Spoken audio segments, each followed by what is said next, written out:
And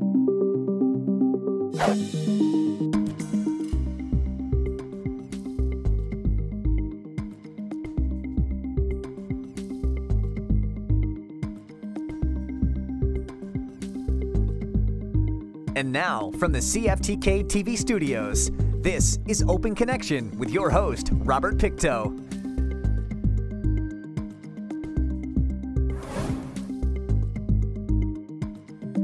Welcome to Open Connection. I'm your host, Robert Pictou. Our show today comes to you from the traditional and unceded territory of the Tsimshian people. In most areas, the water table is some distance below the ground surface. Water percolating through the soil may eventually fill all voids to a point where the soil is totally saturated. On today's Open Connection, we open our archives to bring you this story from 1992. Bobseen Crescent in Thornhill is like many residential areas in the Northwest. Some houses along the crescent look like dozens of humble abodes that dot our region of the world. Owners care about their homes, and evidence of that can be found in the form of renovations that have been done. This garden and water fountain in a backyard is evidence of some of the laborious work that has been completed in the form of home improvement. But Bobseen Crescent is not your normal Northwest residential area. In fact, far from it.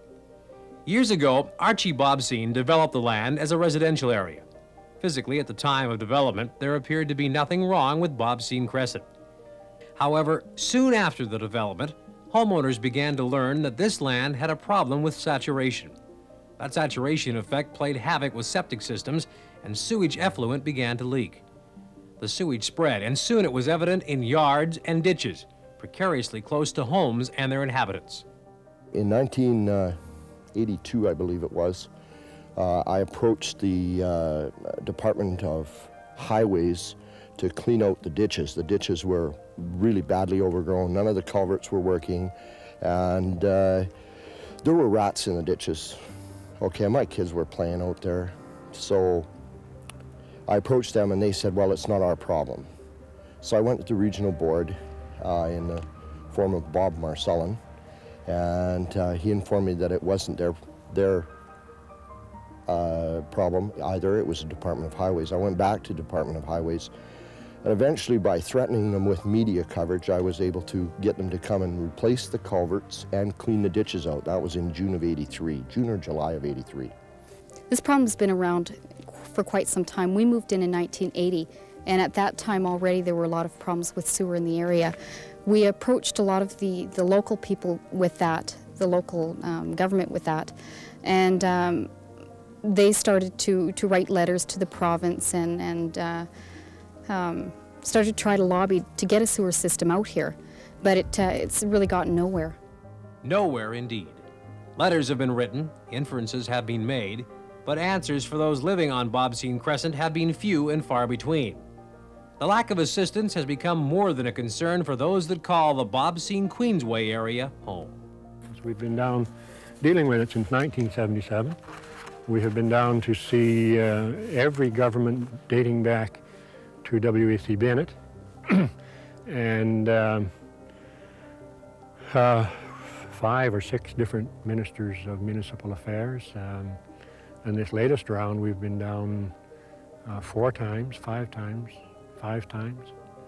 Rita Johnson, Hagan, the other fellow, Graham Bruce, and now the new one. So we are not sitting still, although we're not making much progress, and that's really unfortunate. The priorities of government are a strange thing. You'll recall a letter to the editor when the Ski Hill Road was being done. A blank check was written for the Ski Hill Road, and at that same time we were meeting in Victoria over this issue.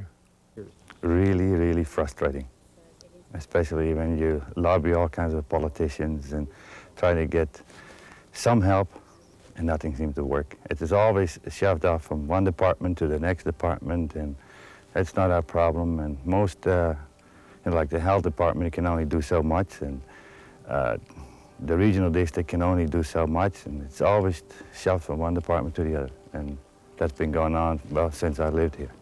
I'm to the point where I'm just absolutely incensed with the government. It just, there's never any end to it. These people in Victoria are playing politics with our lives. The bottom line here is they want us to amalgamate with Terrace. And the residents of Thornhill doesn't want it. The residents of Terrace don't want it. And they've publicly stated that there's money available for this system if we'll amalgamate with Terrace. If that's not playing politics, I don't know what is. What it is a problem with soil in the Bobseen Queensway area. No matter how a resident develops their septic system, questionable soil compounds will not allow a regular process. Our engineers, Stanley Associates, did comprehensive studies here, and I've got them all, a lot of them here, pages and pages and pages of them. And they found a river silt, a very, very fine river silt, almost like a clay. And it was a kind of a flat or a bowl shaped, and with the highway there, that contributed to one edge of the bowl. And besides that entrapment feature, the silt would soak up water but not let it run away. So pretty soon, with the climate that we have here, the silt was right full of water. Open Connection will be right back after these messages. And now, from the CFTK-TV studios, this is Open Connection with your host, Robert Pictou. Thank you for staying with us. A septic tank is a watertight underground container for receiving, treating, and settling human waste. Any liquids in the tank flow out at the dispersal area or drain field, where the remainder of the biological breakdown and filtration occurs in the soil. Let us return to the archives to discover what happens when the soil is saturated. Sewage in a number of locations in the Bobseen Queensway area continues to seep into ditches and other public places. It is a health risk that must be dealt with immediately. The hazard is contact with raw sewage, that people in that area are going to be exposed to raw sewage because it's lying on the surface and because it's present in the ditches. We have learned over the years that it's a really important hygienic practice to separate people from their sewage. And in most parts of Canada and British Columbia, we do it very well. Unfortunately, here's a situation where for the last number of years, we've failed to do it. And the potential is there for outbreaks of fecally borne diseases, things like hepatitis, salmonella, shigella, a whole list of enteric diseases that are carried in sewage. And that if people manage by one way or another to ingest them, whether it's children playing and getting in the ditches and putting their fingers in their mouth, or any combination of events like that, we could see outbreaks. And that's why I'm saying very clearly to people who talk to me that something has to be done about it. I'm afraid to allow my children to go out to play.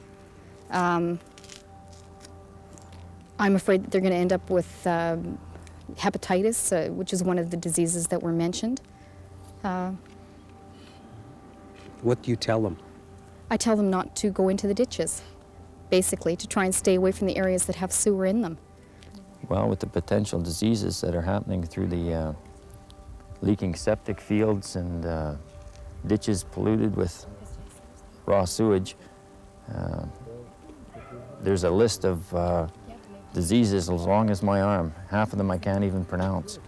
I tell the kids not to play in the ditches, but there's always frogs in there, and their balls are rolling in there, and they have to go get them. So the best you can do is just tell them to keep away from it and hope that they do. I would suggest to them that they, as best they can, keep their animals and children out of those ditches. Now, that's not going to be easy for them, but I think it's, I believe they're aware of it. It's something they probably should continue to be aware of. They were very concerned when, for example, the other day one of the children did fall into the ditches and then went to one of the stores smelling distinctly of sewage. It's not a pretty picture, and it's definitely not something I'm comfortable with. Our ministry and other ministries I've talked to, we're all passing it up the line to right through to our ministers, saying this is a significant problem. It's a health hazard, and it's got to be fixed. Obviously, the people themselves have got to put something into it, and as I understand it, they're willing to do that. And everybody has to sit down together and come up with a solution, and basically start digging the trenches and putting in the pipes as soon as possible. It's obvious a solution to the problem must be found, so residents have taken matters into their own hands. The Bobseen Queensway Action Committee has been formed to battle for a united effort. All of us as individuals at some point since about 1980 have tried to get some type of response from the different provincial agencies and such, and it just seems to go nowhere. as on an individual basis. So we've decided that probably we'd get a better response if we banded together as a community and proceeded that way. The coalition, it would seem, has every right in the world to believe in the strength in numbers theory. The Ministries of Municipal Affairs, Environment, and Health have all been approached on this issue, but have failed to play an active role in determining a solution. Dealing with government has become a taxing and difficult process. Frightened, very frightened. It feels like it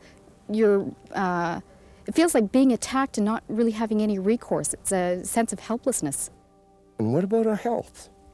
You know, I mean, here we have a government that's been elected, and their platform has always been one of the little guy, the family values. Well, hey, what is this? Is this not the little guy coming at the government for help?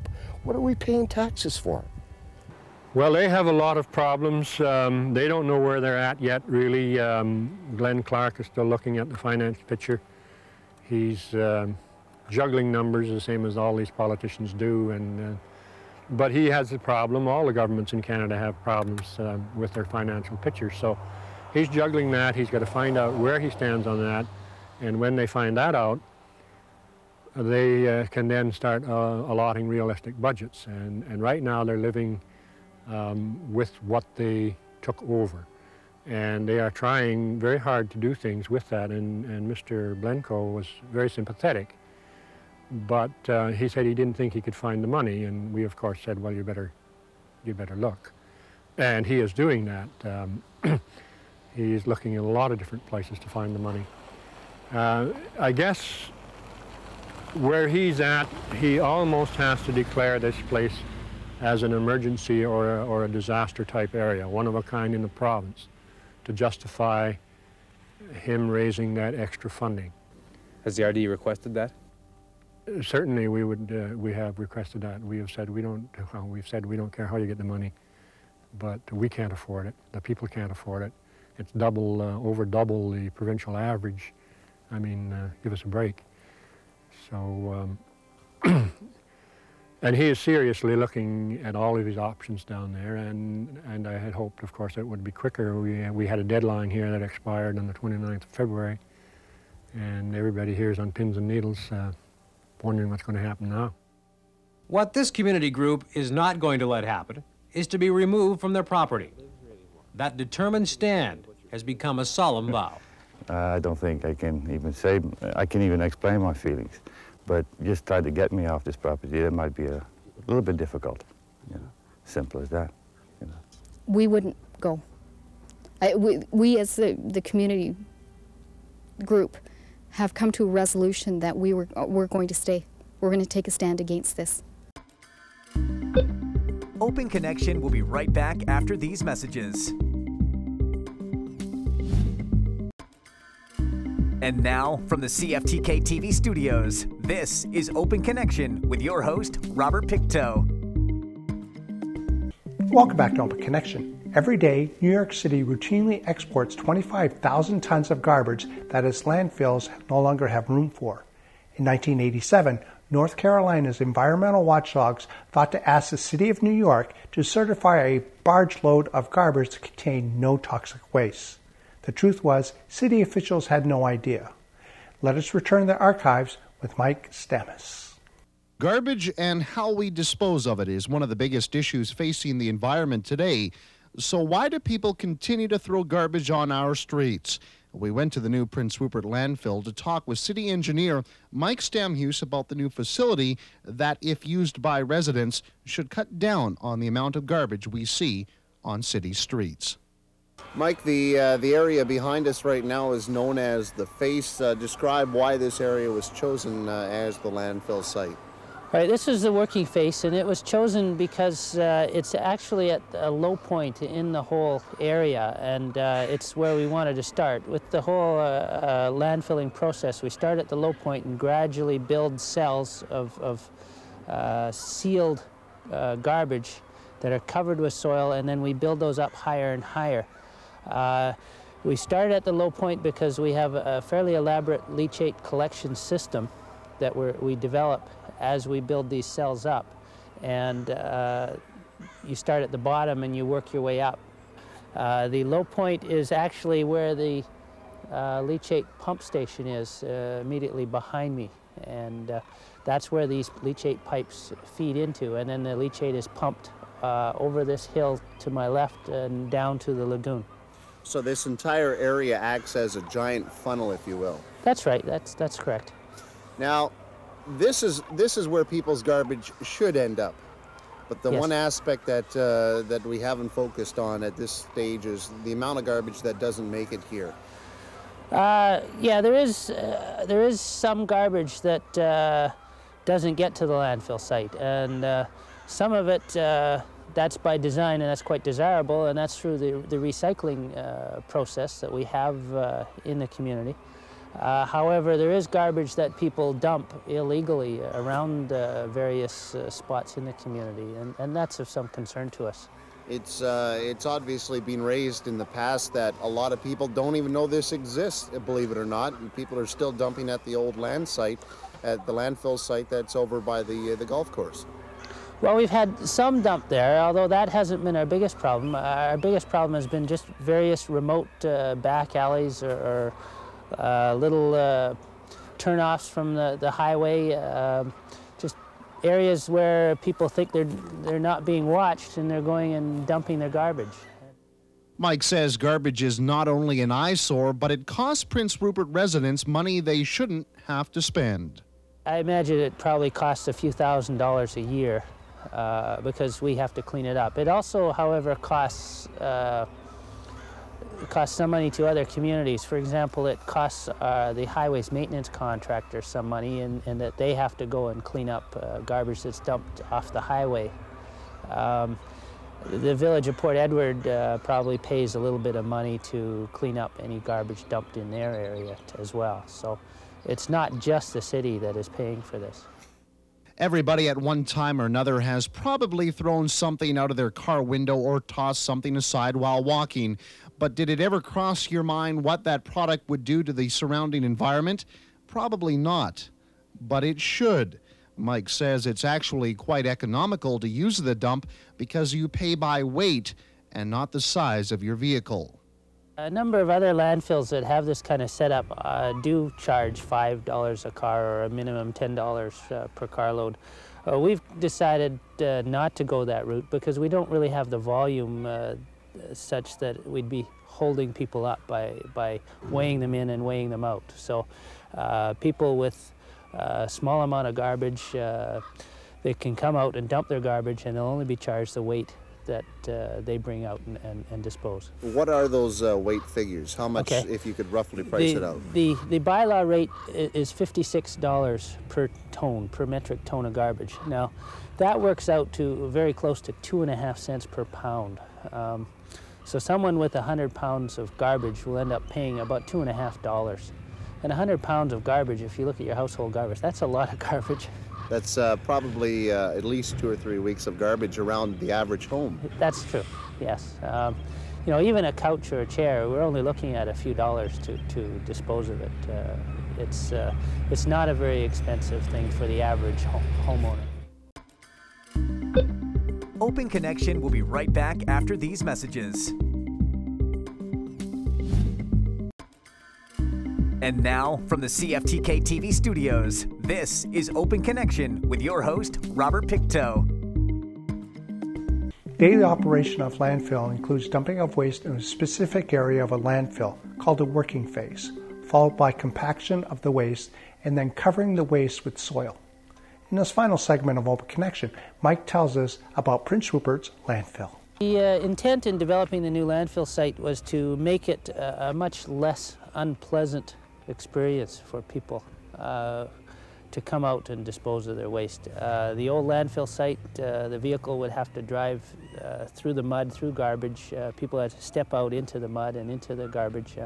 Now it's a much cleaner operation.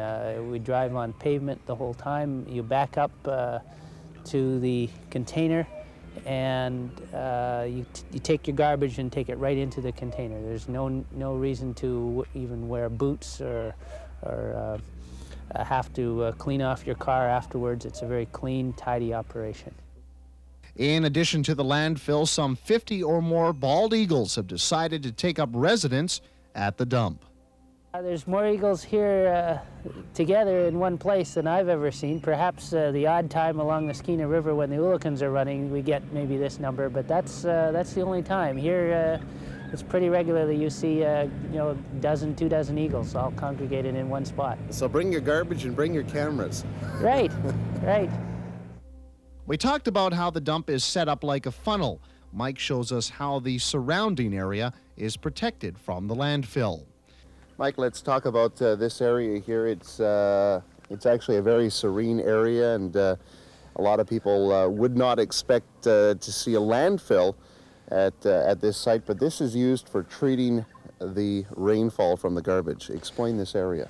Okay, the drainage that comes through the garbage that we put at our landfill site, which is further upstream here, gets collected through a system of pipes, and then it's pumped out through a force main that comes under the roadway that we drove on. And that force main discharges just out to our right over here into this large lagoon. The lagoon is to actually treat this leachate, to take the decontaminants out. What we do is we have 2 aerators, which you can see here, that actually bring oxygen into the water and oxygenate the water.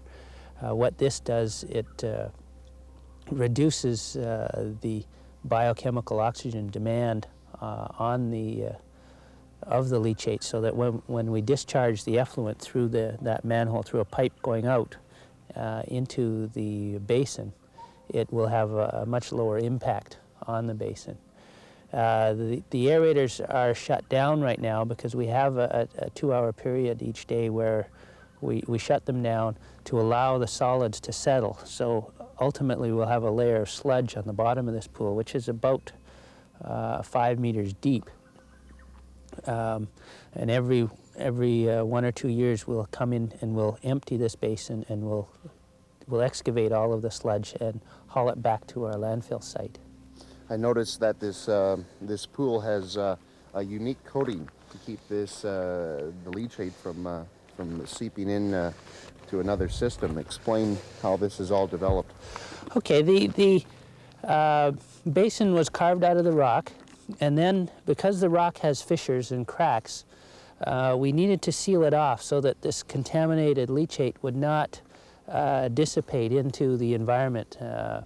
So we've shotcreted the walls of the whole basin and the floor, and the shotcrete is basically reinforced concrete. It's reinforced with little pieces of fiberglass, and we found it's worked quite successfully. We're not getting any leaking of water through the lagoon at all. It's generally all captured in here. Now, you said this was very unique to the north. Yeah, it's unique to the north. We're the only landfill site, I think, in the northern half of the province that has a leachate collection and treatment system. Although I believe that that won't last very long. I think new landfills are going to have to be developed in this manner in the future. Thank you for joining us for this episode of Open Connection. The greatest distance in the existence of man is not from here to there, but from his mind and heart. If we can conquer that distance, we can soar like an eagle and realize our immensity within. I'm Robert Pictou.